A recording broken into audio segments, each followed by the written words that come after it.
শুভ সকাল। এখন আমরা হংকং ম্যাট টিমস আছি। এটা হলো টিকিট কাউন্টারটা। এটা হলো টিকিট কাউন্টারটা। এখন আমরা একটা জায়গায় যাব, এইখানে যাব আমরা। এখন আমরা বর্তমানে আছি টিমস আসি স্টেশন। এখান থেকে যাব সাহাটি নদী। এখানে টিকিট কাটার অপশনটা হলো প্রথমে এটা পাঁচ স্কিম সম্পূর্ণটা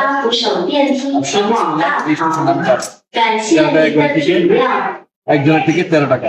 আমরা 3 জন মানুষ, এই জন্য মাল্টিপল দিলাম। মাল্টিপল দিয়ে 3 দিলাম, এই জন্য দেখালো 39 টাকা।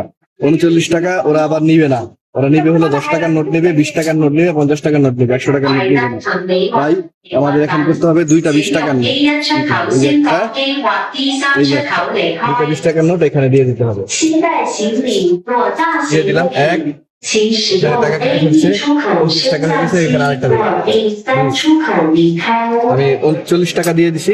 এখন ওরা আমাকে 1 টাকা ফেরত দিবে এবং আমার 3টা কার্ড টাকা ফেরত দিচ্ছে $1 এবং আমাদের 3 জনের জন্য 3টা মেট্রো কার্ড দিচ্ছে। 3টা মেট্রো কার্ড দিচ্ছে। এক এক দেশের এক এক সিস্টেম। হংকং সিস্টেম সুন্দর। ধন্যবাদ সবাই।